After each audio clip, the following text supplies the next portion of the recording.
الحمدللہ رب العالمین، الصلاۃ والسلام علی رسولہ النبی الکریم وعلی آلہ واصحابہ اجمعین۔ الحمدللہ الحمدللہ الذی ہدانا لہذا وما کنا لنہتدی لولا ان ہدانا اللہ۔ رب اشرح لی صدری ویسر لی امری واحلل عقدۃ من لسانی یفقہوا قولی۔ ہم نے سورہ شروع کر رکھی ہے سورہ مریم، اور اس کی آیت 56 آج زیر مطالعہ ہے، 56 سے آن ورڈ۔ لیکن میں نے رات جو ہماری کلاس ہوتی ہے ایمان کی، ٹاپک ایمان چل رہا ہے جو ہفتہ وار لیکچرز ہیں، آپ میں سے 45 لوگوں نے رجسٹر کیا ہے اور صرف 20 لوگ رات کو تھے۔ بہت اہم چیزیں ہیں، میں نے آپ کو سب کو بھیجا ہے، قرآن والوں کو بھی اور لیکچر والوں کو بھی، ایک ہینڈ آؤٹ 3 پیجز کا مل گیا آپ سب کو؟ جی سر۔ جی سر۔ آپ ذرا بڑی مہربانی کریں، پڑھنے کی پوری کوشش کریں اس کو۔ ٹاپک شروع میں لکھا ہے اہل ایمان، سچے اہل ایمان۔ یہ سچے اہل ایمان کا ڈسکرپشن کہاں ملے گا آپ کو؟ جلدی بتائیں۔ سورۃ انفال میں۔ سورہ سچے اہل ایمان سورہ حجرات میں ہے، حجرات کی 15۔ اور حقیقی ایمان کی ڈیفینیشن کہاں پر ہے؟ سورۃ سورہ انفال انفال 3 اور 4 کی۔ اگر آپ کا ایمان، میرا اور آپ کا اور امت کا ایمان اس کے مطابق ہو، حجرات کی 15 اور انفال کی 2 اور 4 کے مطابق، تو یقین مانے یہ 9 وعدے ہیں۔ پڑھیں، رات کو میں نے آپ لوگوں کو سمجھایا ہے، 9 وعدے ہیں۔ اللہ تعالیٰ مومنوں کو کبھی کافروں کے مقابلے میں شکست سے دوچار نہیں کرے گا۔ آپ کے سامنے مثال ہے افغانستان کی۔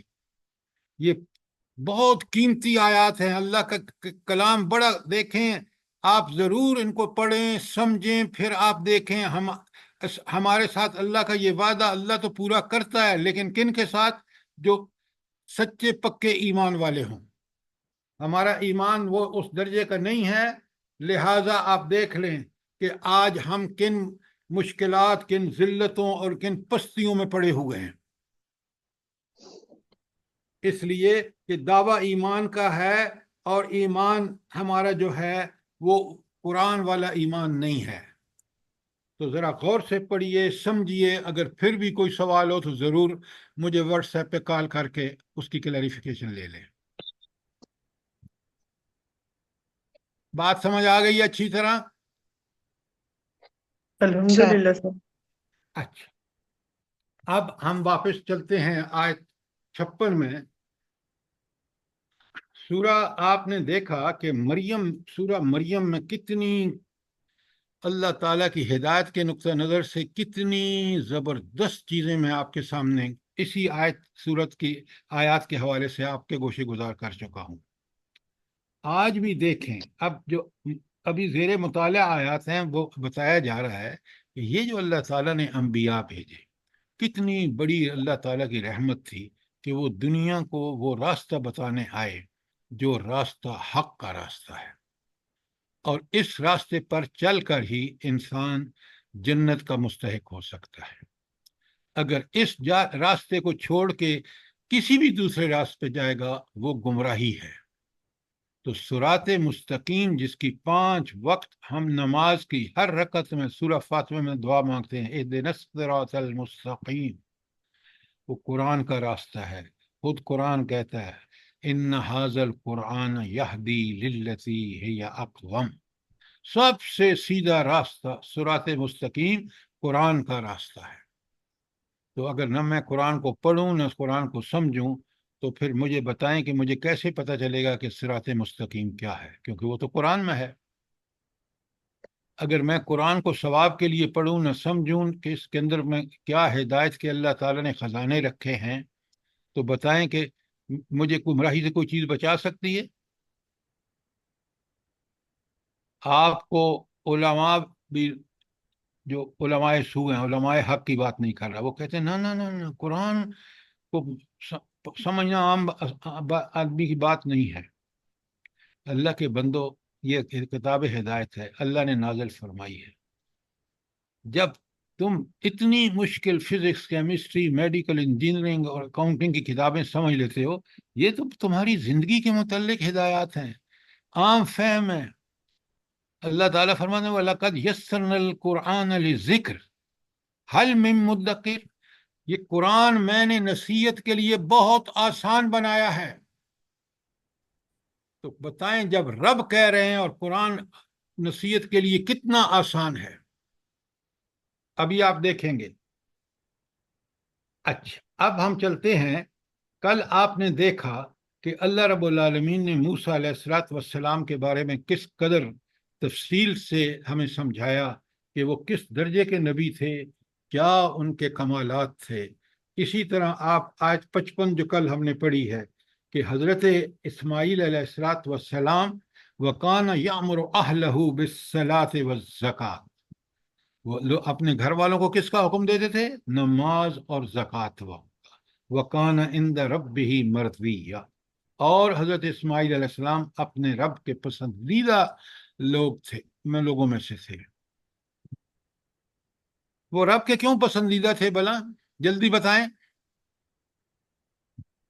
اپنے آپ کو قربانی کے لیے پیش کر دیا تھا سر انہوں نے۔ بہت عمدہ۔ جب باپ نے یہ کہا، حضرت ابراہیم علیہ السلام نے، خلیل اللہ نے ان سے کہا میرا رب نے مجھے حکم دیا ہے، یہ میں نے خواب دیکھا ہے کہ میں آپ کو ذبح کر رہا ہوں۔ یہ اللہ اکبر، یہ تاریخ کا ایک انوکھا واقعہ ہے۔ کیا کہا حضرت اسماعیل نے؟ وہ بچے تھے، کیا کہا انہوں نے؟ اللہ نے حکم دیا یا ابت افعل ما تؤمر، ہاں، افعل ما تؤمر، کر گزری ابا جان، جو اللہ حکم دے گئے اس کو کر دیجیے۔ اب جس نے رب کے لیے یہ جان بھی قربان کرنے کے لیے تیار ہو تو ربا کا، اللہ کا پسندیدہ نہیں ہوگا تو کیا ہوگا؟ سوچیں، کیا کسی باپ سے یہ کہا جائے کہ بیٹے کو قربان کرو اللہ کے لیے؟ یہ صرف اور صرف حضرت ابراہیم علیہ السلام کا اور حضرت اسماعیل کا کمال تھا۔ اور اسی کے بعد اللہ نے فیصلہ فرمایا کہ اب نبوت تو تمہارے خاندان میں رہے گی۔ اور آپ دیکھ لیں، اچھی طرح قرآن کے اچھے طالب علم بنے کہ حضرت دو شاخیں چلی ہیں، ایک حضرت حاجرہ کے بطن سے حضرت اسماعیل ہوئے، اور حضرت سارہ کے بطن سے اللہ تعالیٰ نے حضرت اسحاق کو پیدا فرمایا۔ دیکھ لیں، حضرت اسحاق کے بیٹے حضرت یعقوب ہیں، ان کا دوسرا نام اسرائیل ہے۔ اسرائیل کا مطلب ہے اللہ کا بندہ۔ تو بنی اسرائیل یعنی حضرت یعقوب کی اولاد میں بالکل قطار لگی ہوئی ہے نبیوں کی۔ حضرت یعقوب، حضرت یوسف، پھر گنتے جائیے، انبیاء کا ایک سلسلہ ہے، اور ختم ہوتا ہے جا کے حضرت عیسیٰ علیہ السلام پر۔ آپ پڑھ کے آئے ہیں کہ کیسے انسان تھے حضرت زکریا کے بیٹے حضرت یحییٰ علیہ السلام۔ اللہ نے کمال یہ ہے کہ اللہ تعالیٰ نے ان کو بچپن سے ہی حکمت اور بصیرت عطا فرما دی۔ سب پڑھ کے آئے ہیں آپ۔ تو بتایا جا رہا ہے ان ساری آیات میں کہ انبیاء کتنی بڑی رحمت تھی اللہ تعالیٰ کی، کہ انہوں نے انسان کو ہدایت فراہم کی جو اللہ نے دی تھی۔ اب ایک اور نبی کا ذکر ہے آیت 56 میں۔ اللہ تعالیٰ فرماتے ہیں، سر جی ایک سوال ہے سر جی، تصدیق کر دیجئے میری اس بات کی کہ اگر صحیح ہے تو سر جی یہ جو آپ نے اسرائیل کا مطلب بتایا اللہ کا بندہ، تو یہاں میں نے اسماعیل کے بارے میں پڑھا تھا کہ اسما سننے والا اللہ، ایل اللہ، تو اللہ کی سننے والا، صحیح ہے یہ؟ میں نے کسی حدیث میں نہیں پڑھا۔ دیکھیں، بات وہ کریں جس کی آپ کے پاس سند ہو۔ جی سر میں یہ پوچھ رہی میں نے کہیں اسماعیل کا یہ مطلب نہیں پڑھا، کہیں بھی۔ بات ٹھیک کلیئر ہے؟ سر جی سر جی، جزاک اللہ خیر، جزاک اللہ۔ سنی سنائی باتوں پہ نہ جائیں، جب حدیث اور قرآن کا حوالہ مل جائے پکی سچی بات ہے۔ اب سنیے، وَاذْكُرْ فِي الْكِتَابِ ادریس، اور اس کتاب میں ادریس علیہ السلام کا ذکر کرے، انہو کان صدیقا نبیّا، وہ ایک انتہائی سچے اور اللہ کے نبی سے۔ اب یہاں ایک چیز نوٹ کریں اور سمجھیں اس بات کو کہ حضرت سارے انبیاء جو ہیں اوپر، ان کے بارے میں قرآن و حدیث میں بہت ساری تفصیلات موجود ہیں۔ اس لیے ہم جانتے ہیں کہ اوپر جن انبیاء کا ذکر آیا ہے سوائے حضرت اسماعیل علیہ السلام کے، وہ سارے بنی اسرائیل میں سے تھے۔ اب یہاں جو ذکر آیا ہے حضرت ادریس کا، تو تفاسیر میں جو چیز لکھی ہے وہ یہ ہے کہ یہ دراصل حضرت آدم کے بعد تھے اور حضرت نوح سے بھی پہلے تھے۔ کیوں؟ بڑے غور سے سنیے اور سمجھیے اس بات کو۔ حضرت نوح علیہ السلام کی کشتی سے جو لوگ بچے تھے نا، وہ اس وقت کی پوری مخلوق وہی تھی اللہ کی، انسانوں کے حوالے سے۔ تو وہ لوگ بعد میں سارے بنی اسرائیل کے لوگ انہی میں سے ہوئے ہیں۔ لیکن قرآن اور حدیث میں ان کا ذکر نہیں ملتا، تو ان کا متفقہ فیصلہ ہے مفسرین کا کہ یہ حضرت ادریس، جن کے بارے میں اللہ تعالیٰ کہہ رہے ہیں کہ صدیق نبی، کہ بڑے پکے سچے نبی تھے، تو ان کی یہ صفت جو ہے یہ بڑی صدق و وفا کے حوالے سے وہ عظیم شخصیت تھے جو اللہ تعالیٰ خبر دے رہا ہے۔ لیکن یہ اس بنی اسرائیل سے بھی، حضرت یعقوب، حضرت ابراہیم سے بھی پہلے نبی تھے۔ بات سمجھ آ گئی ہے کہ نہیں؟ جلدی بتائیں۔ جی سر۔ آج 57 میں اللہ تعالیٰ فرماتے ہیں کہ وَرَفَعْنَاهُ مَكَانًا عَلِيًّا، یعنی ہم نے ان کو بلند مرتبہ عطا کیا۔ تو گویا اس کا صاف سیدھا مطلب یہ ہے کہ اللہ تعالیٰ نے حضرت ادریس کو بلند مرتبہ عطا کیا۔ تو یہ اللہ تعالیٰ نے ان کی پوزیشن کلیئر کر دی۔ وجہ یہ ہے کہ اسرائیلی روایات میں انہوں نے انبیاء پر بڑے بڑے نعوذ باللہ الزام لگائے ہیں، تو یہاں اللہ تعالیٰ نے حضرت ادریس کے بارے میں بھی بات واضح اور صاف کر دی۔ کوئی سوال آیت 57 پر؟ اب آ جائیے آیت 58 میں۔ اب جو پورا اوپر تبصرہ تھا نا سارے انبیاء کا، اس کا نچوڑ سنیں آیت 58 میں۔ بسم اللہ الرحمن الرحیم، جی اولئک یہ الذین انعم اللہ علیہم من النبیین من ذریت آدم، یہ وہ پیغمبر ہیں جن پر اللہ نے انعام فرمایا اور اولاد آدم میں سے ہیں۔ تو گویا یہ انسانوں میں اللہ تعالیٰ ان کو نبوت کے مقام پر سرفراز کیا، اور یہ سارے کے سارے جو ہیں ان پر اللہ نے خاص انعام کیا۔ وہ خاص انعام کیا ہے؟ وہ وحی ربانی ہے، وہ ہدایت ہے جو اللہ تعالیٰ نے ان کو عطا فرمائی تاکہ وہ انسانوں کو آگے ٹرانسفر کریں ہدایت۔ آپ کو بھی پتہ ہے مومن ہو ہی نہیں سکتا نبی کریم صلی اللہ علیہ وسلم کی امت میں جو نبی کریم صلی اللہ علیہ وآلہ وسلم کو اللہ کا رسول نہ مانے یا آپ صلی اللہ علیہ وسلم کی اطاعت میں کمی کوتاہی کرے، اس کا ایمان ناقص ہے۔ یہ بات اچھی طرح نوٹ کر لیں۔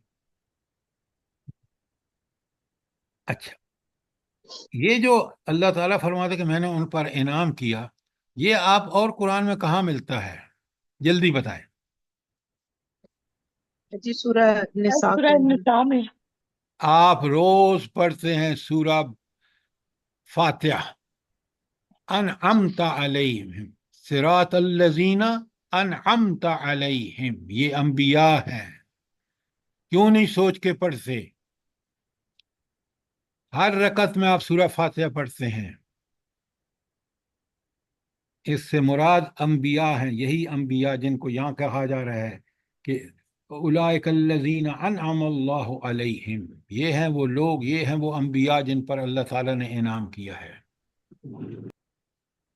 قرآن کو سمجھ کے پڑھیں گے تو آپ کو وہ مزہ آئے گا کہ آپ حیران رہ جائیں گے کہ رب نے ان انعام یافتہ لوگوں کا کیسے ذکر کیا ہے۔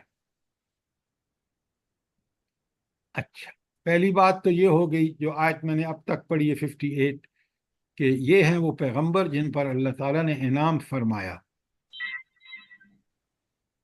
وَمِمَّنْ حَمَلْنَا مَعَ نُوحٍ، اور یہ کون لوگ ہیں؟ جن کو ہم نے نوح کی کشتی میں سوار کیا تھا۔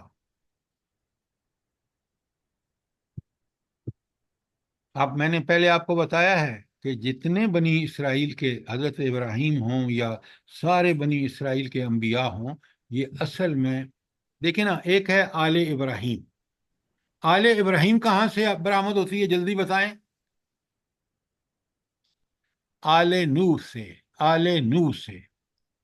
اور آل بنی اسرائیل کہاں سے برآمد ہوتی ہے؟ یعقوب علیہ علیہ السلام۔ حضرت ابراہیم کی اولاد سے، حضرت ابراہیم کی آل سے۔ آل اسماعیل کہاں سے برآمد ہوتی ہے؟ حضرت ابراہیم یعقوب علیہ السلام سے، حضرت ابراہیم۔ ابراہیم۔ حضرت ابراہیم کی اولاد سے۔ یہ کیوں نہیں سمجھتے آپ؟ قرآن کو سمجھ کے پڑھیں۔ اور پھر اللہ تعالیٰ آگے فرماتے ہیں یہ سارے نوح وہ لوگ ہیں جو نوح کی کشتی پر سوار ہوئے تھے، انہی کی اولاد ہیں۔ وَمِن ذُرِّيَّتِهِ ابراہیم و اسرائیل، اور انہی کی اولاد میں سے ہیں ابراہیم علیہ السلام بھی اور اسرائیل علیہ السلام بھی، یعنی یعقوب علیہ السلام۔ وَمِمَّنْ هَدَيْنَا وَأَجْتَبَيْنَا، یہ ہیں وہ لوگ جن کو ہم نے ہدایت بخشی اور جن کو ہم نے چن لیا۔ اجتبینا، انہی کو ہم نے برگزیدہ بنا دیا، چن لیا۔ اور آگے جو بات کہی جا رہی ہے بڑے غور سے نوٹ فرمائیں۔ وَإِذَا تُتْلَى عَلَيْهِمْ آيَاتُ الرَّحْمَنِ، جب ان کے سامنے رحمان کی آیات تلاوت کی جاتی ہیں۔ کیا مطلب ہے رحمان کی تلاوت آیات کی جاتی ہیں؟ چاہے وہ تورات کی انجیل آیات ہوں جو حضرت موسیٰ پہ نازل ہوئی، یا قرآن کی آیات ہوں، جب بھی ان کے سامنے تلاوت کی جاتی ہیں، خروا سجدا و بکیا، تو روتے ہوئے سجدے میں گر جاتے ہیں۔ پہلے تو یہ نوٹ فرما لیں، یہ آیت سجدہ ہے تو ہم سب پر ایک سجدہ لازم ہو گیا ہے، لیکن ان انبیاء کی خصوصیات پر بڑی توجہ سے اس آیت کو دیکھیں کہ سارے کے سارے یہ انبیاء اللہ کی طرف سے انعام یافتہ ہیں، وہ ہدایت لے کر دنیا کے پاس آئے، اور یہ ان کی باقی نسل ہے جو کشتی میں سوار ہوئے تھے حضرت نوح کی، اور انہی میں سے ابراہیم ہیں علیہ الصلوۃ والسلام، انہی میں سے حضرت یعقوب علیہ الصلوۃ والسلام ہیں، اور یہ وہ لوگ ہیں جو اللہ نے سلیکٹ کر لیے تھے، اللہ کے برگزیدہ اور چنیدہ لوگ ہیں۔ اور ان کی خاص جو اللہ کو بہت پسند ہے، دیکھیں کتنی بڑی بات ہے یہ سجدہ، کہ اذا تتلی علیہم آیات الرحمن، جب ان کے سامنے آیات رحمان تلاوت کی جاتی ہے، خروا سجدا و بکیا، روتے ہوئے سجدے میں گر جاتے ہیں۔ اچھا، یہ رونا کب آتا ہے بندے کو؟ ذرا دیکھیں، غور کریں۔ اصل میں سر اپنی جی، سر جب اپنی غلطیوں پر نادم ہوتا ہے انسان تو پھر رونا آتا ہے اس کو۔ سب سے پہلی بات اچھی طرح نوٹ فرمائیں، وہ یہ ہے کہ یہ قرآن ہو یا تورات ہو، دونوں اللہ تعالیٰ کی کتابیں ہیں، لیکن قرآن میں ساری تورات میں تعریف ہو چکی ہے، ہمیں پتہ ہے اللہ تعالیٰ نے قرآن کی زمان حفاظت اپنے ذمے لی ہے۔ اور ایک بات بڑی اہم، اگر قرآن ہماری جذبات، احساسات اور تصورات کو افیکٹ نہیں کرتا تو پھر ہم قرآن کی تلاوت نہیں کر رہے۔ لکھ لیں یہ بات۔ قرآن نبی کریم صلی اللہ علیہ وآلہ وسلم کے قلب مبارک پر اترا۔ قلب مبارک کا مطلب ہے کہ دل ہی وہ سارا سرچشمہ ہے جذبات، خیالات اور تصورات کا۔ تو روتے اس لیے تھے کہ یہ قرآن ان کے جذبات پر اثر کرتا تھا۔ وہ روتے اس لیے تھے کہ اللہ ہمیں اس پر کما حق کا ہو عمل کرنے کی توفیق، ایمان لا کر عمل کرنے کی توفیق عطا فرما۔ ہماری یہ کیفیت ہوتی ہے قرآن پڑھتے ہوئے، ذرا نوٹ فرمائیں۔ تو یہ قرآن پڑھتے ہوئے نا نوٹ کریں بات کو، یہ جو سوز و گداز، یہ قلبی کیفیات ہیں، یا خشوع اور خضوع کہ دل میں اللہ کی نافرمانی سے ڈرے انسان کہ اللہ نعوذ باللہ میں ایسا عمل کروں کہ میرا رب مجھ سے ناراض ہو جائے، اس سے خوف زدہ ہو جائے۔ تو یہ چیزیں اس وقت ہوتی ہیں جب ہم تلاوت قرآن کا حق ادا کرتے ہیں۔ تو میں نے پہلے بھی آپ سے گزارش کی ہے کہ آیت سجدہ ہے، تو آپ تلاوت کر رہے ہیں ہم، تو ہمارے اوپر سجدہ کرنا لازم ہو گیا ہے۔ کوئی سر جی ایک سوال؟ بات کہہ سکتی ہوں؟ سر جی جی سجدہ جب آ جائے تو اسی وقت کرنا چاہیے۔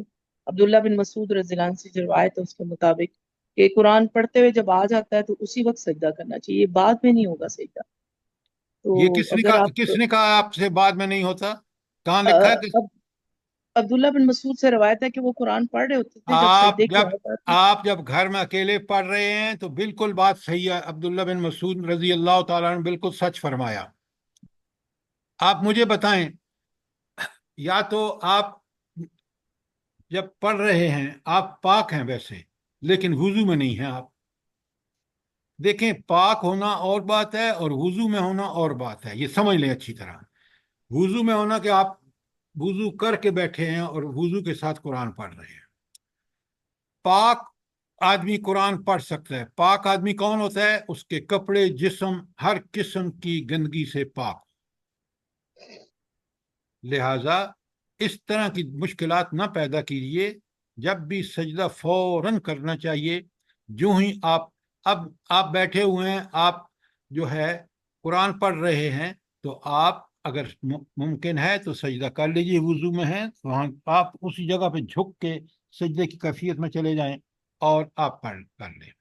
لیکن یہ مت کریں کہ آپ کسی اور جگہ ہوں جہاں پہ سجدہ ممکن نہ ہو اور آپ ضرور سجدہ کر سکیں۔ سر جی ایک سر سر یہ جی حدیث سے ثابت ہونا تو تب مستند بات ہے، بعض اوقات روایات کا اپنا خیال ہوتا ہے۔ حدیث نے انسانی جذبات کا پورا پورا خیال رکھا ہے، یہ بات آپ نوٹ فرما لیں۔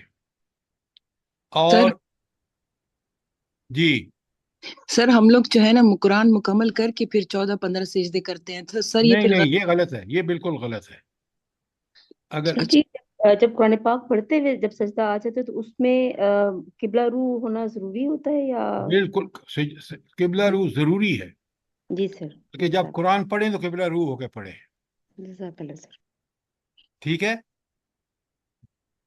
یہ جی بالکل سر، غلط ہے کہ آپ سارے اٹھا رکھتے ہیں جب قرآن ختم ہوگا تو 15 سادے کا نہیں۔ جس وقت آپ نے پڑھا ہے آپ فوراً سجدہ کریں۔ اگر اس فوراً نہیں کر سکتے تو جو ہی قرآن رکھ کے پہلے کام الگ سجدہ کریں اور پھر اس کے بعد اگلا کام شروع کریں۔ اچھا سر جی، اس کی تصحیح کر دیں کہ مطلب قرآن پڑھنے کے لیے قبلہ رو ہونا ضروری ہے یا سجدہ کرنے کے لیے قبلہ رو ہونا ضروری ہے؟ دیکھیں، ایک ہے آسانی سے انسان قبلہ رو ہو سکتا ہے تو قبلہ رو ہو کے ہی قرآن پڑھے۔ کیوں؟ اس میں آپ کو قبلہ رو ہونے کا بھی اجر ملے گا اور ثواب کا بھی اجر ملے گا۔ اگر میں نے قرآن اٹھایا اور میں قبلہ رو ہو سکتا تھا نہیں ہوا تو یہ اچھی بات نہیں ہے، گناہ کی بات نہیں ہے، لیکن ثواب بھی سے محروم رہیں گے آپ کہ قبلہ رو کیوں نہیں تھے۔ بات سمجھ آ گئی ہے؟ جی سر، سر جزاک اللہ۔ یہ نیت ہے، ہم عربی میں ہمیں نہیں آتی تو ہم اپنی زبان میں کر لیتے ہیں، تو ٹھیک ہے سر؟ کیا چیز؟ سجدی کی جو نیت ہوتی ہے نا، ہاں تو وہ ہمیں اگر نہیں آتی تو ہم اپنی زبان میں کرتے ہیں سر، پھر ٹھیک ہے؟ دیکھیں، نیت دل کا ارادہ ہے۔ بہتر یہ ہے کہ میں اس کو اسی طرح ادا کروں جس طرح نبی کریم صلی اللہ علیہ وآلہ وسلم نے کیا، کیونکہ وہ میرے رول ماڈل ہے۔ اگر وہ مجبوری ہے تو میں اپنی زبان میں، کیونکہ نیت آپ نے کر لی ہے، آپ اپنی زبان میں بھی اس کا الفاظ استعمال کر سکتے ہیں. ٹھیک ہو گیا؟ جی سر، جی سر، جزاک اللہ. سر میں بھی پوچھ سکتی ہوں، جیسے ابھی ہم لوگ بیٹھے ہوئے ہیں سارے قرآن شریف لے کے، کچھ لوگ تو یعنی کہ کعبہ کی طرف بیٹھے ہوئے ہیں، یا جیسے ان کو بیٹھنا چاہیے، اور کچھ بعض دفعہ اس طرح ہوتی ہے، ہم لوگوں کی کلاسز ہو رہی ہوتی ہیں، درس ہو رہا ہوتا ہے، اس میں کافی سارے لوگ ہوتے ہیں، وہ جہاں پہ بیٹھے ہوئے ہیں اور کوئی یہ نہیں کرتا ہے کہ یہ بول دے کہ بھائی قبلہ کی طرف منہ کر کے بیٹھو سارے لوگ، تو اس میں کوئی وہ تو نہیں ہے؟ کوئی حرج نہیں ہے ایسی کیس میں جہاں سب لوگ ایک کلاس روم سٹائل میں بیٹھے ہیں، کوئی حرج نہیں ہے. چلیں ٹھیک ہے، جزاک اللہ خیر. آیت 59 آپ کو کلیئر ہے؟ کیونکہ پوری جو ابھی تک ہم نے اوپر آیات ساری انبیاء کے بارے میں پڑھی ہیں، یہ آیت 59 اس کا پورے کا خلاصہ ہے. 58 ہے سر جی. ہاں جی سر. سوری یہ نہیں، ہاں 58 ہے، 58 ہے. 59 میں پڑھ رہا ہوں آپ کے سامنے. بڑی اہم آیت ہے، بڑی اہم آیت ہے. پہلے میں ترجمہ کروں گا، پھر آپ سے پوچھوں گا کیوں اہم ہے، اور اس کو آپ نے بہت اچھی طرح سمجھنا ہے. بسم اللہ الرحمن الرحیم. فخلف من بعدهم خلف اضاعوا الصلاۃ، پھر ان کے بعد وہ ناخلف آئے جو نشین ہوئے جنہوں نے نماز کو ضائع کر دیا. پہلے تو یہ کن کا ذکر ہے؟ جہاں اس آیت میں کن لوگوں کا ذکر ہے جلدی بتائیں. وہ جو اوپر آج انبیاء، وہ آج کل کی لوگ کا سر. بات سنا کریں آپ. یہاں بات ہو رہی ہے ان لوگوں کی جو اوپر انبیاء کے جو بعد جانشین ہوئے ہیں. ہم ہیں اس میں، لیکن ہم انڈائریکٹ ہیں. یہ ڈائریکٹ ان کا خطاب ہے جو ان انبیاء کے وارث تھے. انہوں نے کیا کیا کہ انہوں نے اپنی نمازیں ضائع کی. یہ بڑا ہی اہم ٹاپک ہے.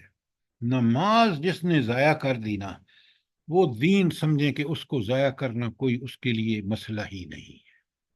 کیوں کہ اس نے وہ فرض جو دن میں 5 وقت، اور جس کو اگر اس نے پورے ظاہری اور باطنی خوبیوں کے ساتھ پڑھا تو پھر تو اس نے حق ادا کیا.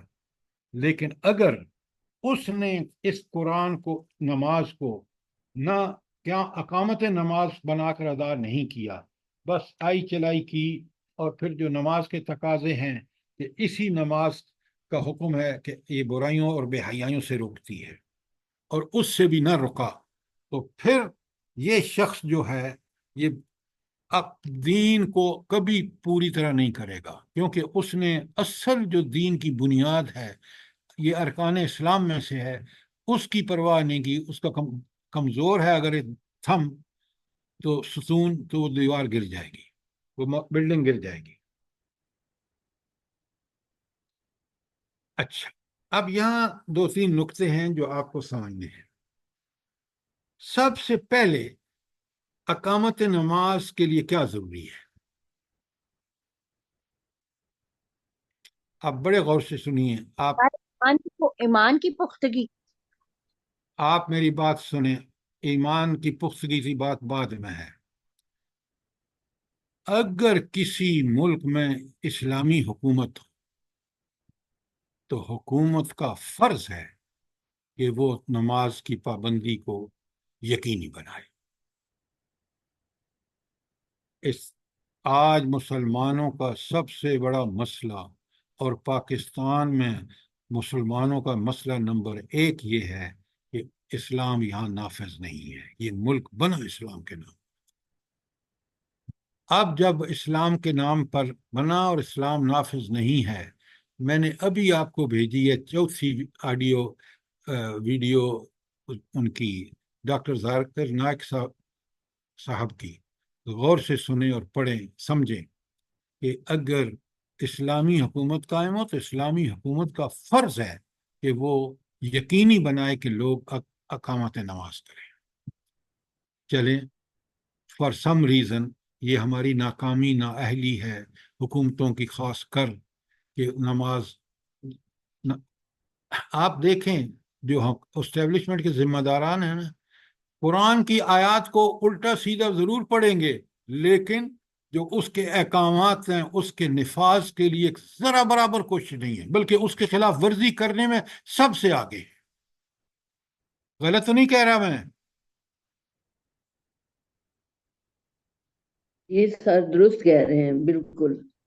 اچھا، اب بات یہ ہے کہ یہاں بہت اہم بات آئی ہے اس آیت میں کہ نمازیں ضائع کی اور شہوات کی پیروی کی۔ جب آپ 5 وقت سوچ سمجھ کے یہ کہتے ہیں رب سے دعائیں مانگ ایاک نعبد و ایاک نستعین، اور پھر آپ بعد میں کہتے ہیں اہدنا الصراط المستقیم، اگر میں شعور سے کہہ رہا ہوں تو 5 وقت دن میں اللہ سے جب میں یہ، تو میں بتائیں میں خواہشات نفس کے پیچھے چلوں گا؟ شہوات کا مطلب ہے حد سے بڑی ہوئی خواہش نفس۔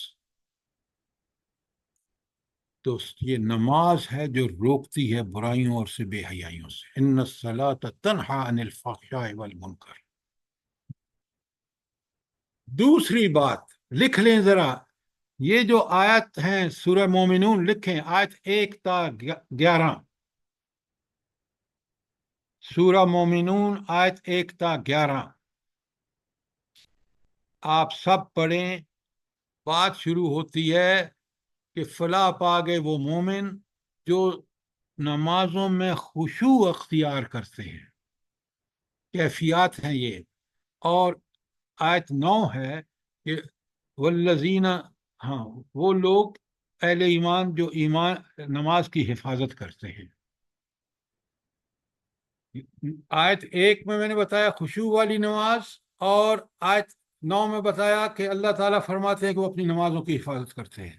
بیچ میں پورا دین ہے، آیت 2 سے لے کر 8 تک پڑھ لیں، پورا دین ہے۔ تو پورا دین کب محفوظ ہوگا؟ جلدی بتائیں۔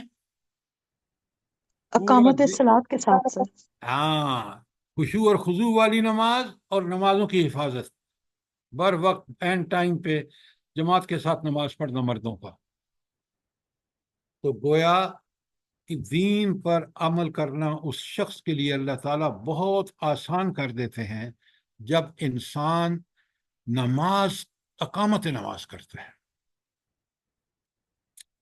اچھا، آج مجھے ایک بات بتائیں، آپ دیکھتے ہیں کہ مسلمانوں کی بہت بڑی اکثریت شہوات کی پر، مجھے اچھا لگتا ہے بازار میں گھومنا، میں بازار میں گھوم رہا ہوں، مجھے اچھا، اور آپ کو پتہ ہے بازار میں جب انسان گھومتا ہے تو اس کی نمازیں بھی ضائع، پتہ نہیں کیا کیا اور برائیاں اس کے ساتھ ہو لیتی ہیں۔ اور اگر نمازی ہو تو وہ اپنا ہر کام جو ہے وہ اس کو نماز سے جوڑے گا، پوری ٹائم مینجمنٹ، اوقات کس طرح گزارنے ہیں، پہلے نماز ہوگی اس کے بعد یہ ساری چیزیں ہوں گی، اور اتنی برکت ہوتی ہے۔ میں آپ کو یقین بتا رہا ہوں، میں اپنا تجربہ بتا رہا ہوں، میں نے امریکہ میں، یورپ میں، افریقہ میں ملازمتیں کی ہیں، اور مینجمنٹ کی پہلے انجینئر تھا، پھر اسی کمپنی میں مینیجر ہو گیا۔ اس قرآن نے، اس نمازوں نے جتنی میری مدد کی ہے، اللہ تعالیٰ مجھے اپنے شوق پر عمل کرنے کی توفیق عطا فرمائے۔ تو نماز ایک ایسی چیز ہے جو آپ کے لیے آپ کے وقت میں، آپ کے عمل میں برکت عطا کرتی ہے۔ اور نماز کو چھوڑ کر انسان خواہشات کے پیچھے لگ جاتا ہے، اور خواہشات کی پیروی کرنے والے کو مثال اللہ تعالیٰ نے قرآن میں کتے سے دی ہے۔ آج یاد ہے آپ کو؟ جی سر، سورہ اعراف میں۔ اچھا، مثلہ کمثل الکلب۔ ہاں، کمثل الکلب۔ اچھا، اب یہ دیکھیں کہ اللہ تعالیٰ نے یہاں ہمیں بتا دیا کہ یہ انبیاء کس درجے کے تھے۔ آپ نے آیت 58 میں پڑھ لیا، 59 میں بتایا کہ جو ان کے جانشین تھے نا، انہوں نے نمازیں ضائع کی اور شہوات کے پیچھے لگ گئے۔ اور ایسے آدمیوں کے بارے میں رب کا فیصلہ سن لیں، بڑے غور سے سن لیں۔